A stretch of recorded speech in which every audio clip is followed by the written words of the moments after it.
Kotter, hello. Hello. My very first question is the following one.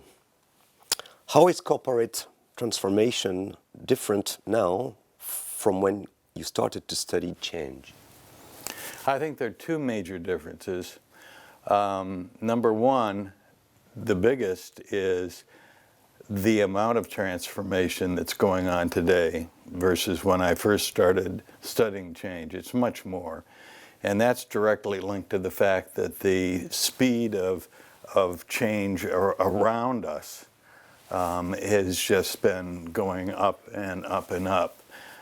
So you see more strategic initiatives that involve significant change going on a more regular basis today, and there's no indication that that's going to somehow go down. And I think it has vastly important implications for running businesses. What is, according to you, the biggest success factor for business organizations in the 21st century? Well, in addition to doing what all organizations have to do to just survive, which is to run with some minimum degree of efficiency and reliability to what they're promising their clientele, organizations that will be the big success stories have got to become much better at leading large-scale changes on a regular basis, not just once every 10 years or once every 20 years. And that is not a small shift from what people are used to. It's not a small shift from the very nature of organizations as we know them, which remember, don't go back that far. The modern organization is a 20th century phenomena, and it is not a great 1955 organization would do poorly today. Mm-hmm.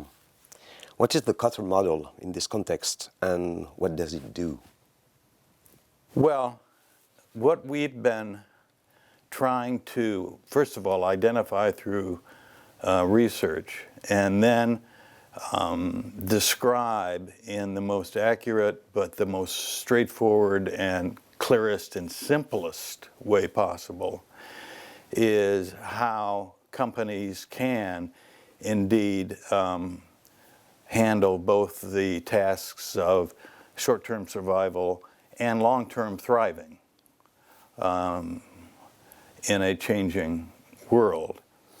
And what we studied first is the kind of thrive side, if you will, which we found could be described as 8 stages that you kind of go through and then go through again and go through again to make a large-scale change that basically creates the conditions that gets a lot of people moving in the same direction and not only not resisting the change, but helping you come up with ideas and executing those ideas.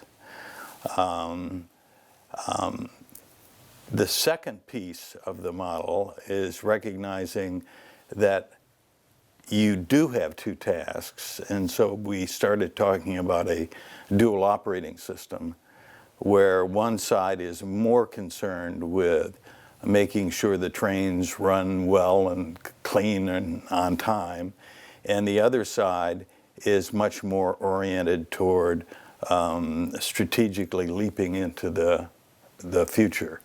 And the two are structured and operate very differently, but they're by and large staffed by the same people. So it's not as if you're trying to set up an organization of today and then something that's supposed to create the future off here, which a lot of people still advocate. And yet the track record on that is not good. You say organizations must create opportunities for many people to help shape the necessary changes. How is this possible in practice?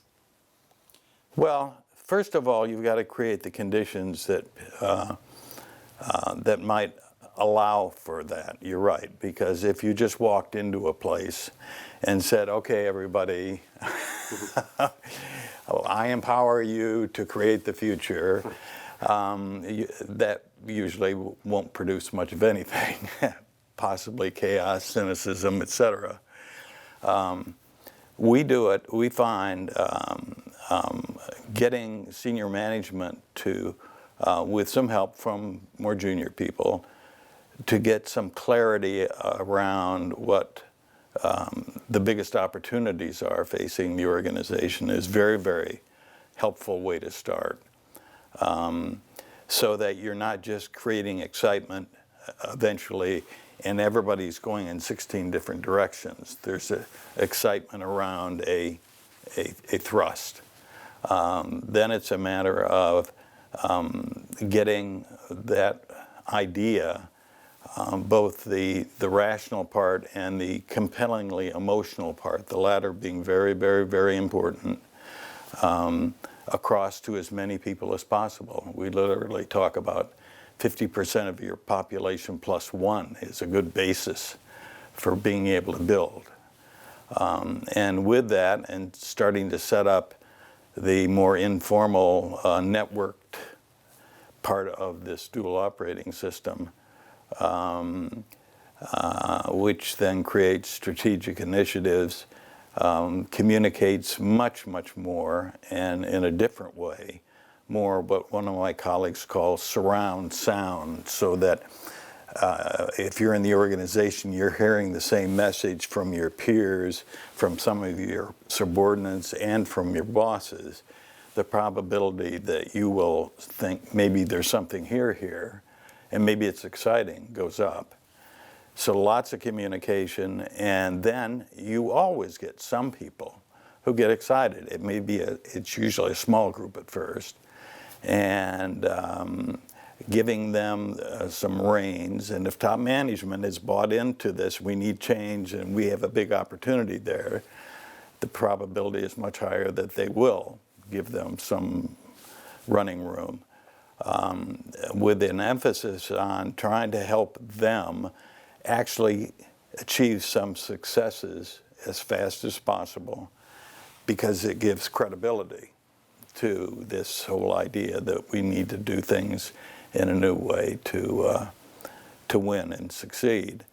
And then once you get that cranked up, it's just kind of getting the cycle, keeping the sense of urgency up, spreading it to more people, getting more people involved in kind of a network to a relationship, focusing on more strategic initiatives, completing them, celebrating the success, communicating out the success, eventually trying to tie in and institutionalize anything that's new back to the mothership, if you will, the main organization. That, in short, is what we find some astonishing players doing, and we find that an average organization can learn how to do with some help and instruction and the like. How much are corporate leaders in this context equipped with the skills needed to address today's business and strategic challenges? Not as much as they would like, and not as much as we would like, is the honest answer. Why? Because of the past is still upon us and upon them. They grew up, somebody who's running a company, let's say, who is 58, 59 years old, grew up in a different environment, one that was running slower, and one that could often be mastered by the 20th century model, if you will. The 20th century model emphasizes control. I mean, that's how you get the trains to run on time. You just, metrics and keeping on top of things and shooting out orders, control, control, control. And once that's into your system, it is, I've sat down with senior executives and had kind of intimate talks about this. It can be psychologically even a challenge to kind of, because your brain automatically says, no, no, no, no, don't let him do that. When you have to learn judiciously, this isn't creating chaos by any means, allowing for some people to do some things without giving them explicit instructions at all. That's part of the idea. They come up with it. It'll be better if you organize it correctly, and they'll have the energy to execute it and overcome the barriers. But that can be tough on senior people because that's not what they grew up with. According to you, what do the successful leaders do that others don't? I think the simple answer is they spend a lot. If you literally looked at their calendars, and I have a colleague who does this with executives. It's an interesting exercise. He has them pull out their calendars and spread it out, or electronically kind of go through it, and label everything they're doing. Is it more management or is it more leadership? The difference between the planning, budgeting, controlling, staffing, organizing, problem solving, following the metrics, versus the creating the vision and getting people to buy into it, and empowering them and giving them the inspiration to make big leaps and changes. And what we found initially seems to continue to be the pattern, which is the people who are struggling to deal with a faster moving environment. If you look at their agendas, they're tilted too much on the management end. We had one of my colleagues had a client who he's very proud of, who literally sat down with this exercise, and it was like a light bulb, aha. And over the next week, he literally redid his agenda for the next 6 months, just crossing some things off, adding a few things, etc. It's the most single dramatic example that I've seen that in instant after he got the idea. And he's done some very, very interesting things subsequently and has grown. So that's the issue. And I think personally that a lot of executives, middle managers, and new people have the capacity to take on more leadership chores, if you will, than are being actually expressed today by a non-trivial amount. Okay, great. Let's talk a little bit about you, please. What keeps you going? Well, I'm a very curious soul, and I care a lot about, I mean, that sounds wrong, so let me think of a better way. I started to say, I care a lot about the 7.3 billion of us on Earth, but that sounds so grandiose. I'm even repelled by that. I care a lot about organizations serving humanity. Mm-hmm. And I think the gap, and I think from what we've seen, if you could get the kinds of improvements that are perfectly possible today, given what we know, not even the stuff we're still learning, when you spread that across the developed world first and then the rest of the world, what it can do to people's lives at work as consumers or as investors across 7.3 billion, it makes a big difference. So that very much keeps me going, as well as, like I said, my sense of curiosity about what is the pattern that can get the biggest impact. About your company, what does Qatar, the firm, I mean, not you, do, and what kind of an entrepreneur are you? Okay. The firm is based on my work, although now increasingly we're doing research inside the firm. In other words, Harvard is not my research base right now as much as Kotter, the firm. And it's a consulting company. And it basically helps firms with challenges and that are associated with transformations, brand new strategy executions, almost anything that has to do with large-scale change, M&A, where the amount of change is not just in org charts. The ultimate one is culture. So that's their specialty. The goal is to be on the leading edge in the world, number one, in that specialty. And in terms of what kind of an entrepreneur am I haven't the foggiest idea. I helped obviously get this thing started, and I cheerlead, and I try to give some intellectual. You cheerlead, so is it your leadership style to cheerlead, or is it something different? What's your leadership style? Well, it's not a micromanagement style by any stretch of the imagination, except occasionally if I'm giving a speech in front of 2,000 people, I'm sure the poor people that are filming it and are putting on microphones and the like think I'm an incredible micromanager. But setting that aside, it's more making sure we've got great people, making sure that they think they're doing important work and indeed are doing important work, making sure they're learning constantly. I love that question, how you doing, so-and-so Frank? What have you learned this month? Yeah.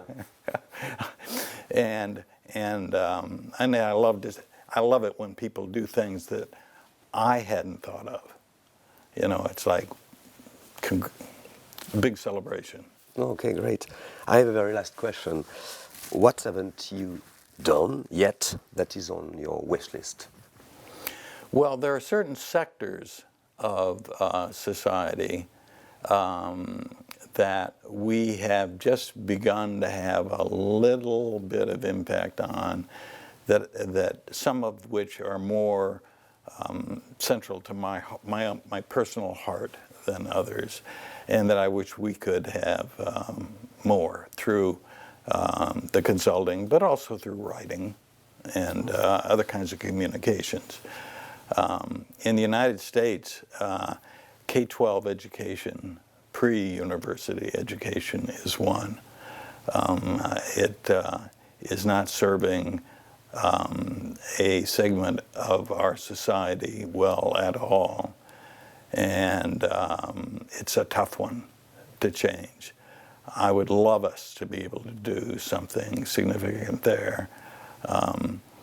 But I think anywhere we could do something that has ripple effects, it starts here, but it ripples out, and it helps some of the more vulnerable people in this world, as well as, everybody else. Win-win is how you get some positive momentum going on things. So, but I.M. Pei just died last week at 103, I think. He did the pyramid, of course, among other things. And I like to think, okay, 103, and that gives me, and once you think that way, you've got a lot of time to do some exciting things. That's great. Thank you, John Kotter. My pleasure.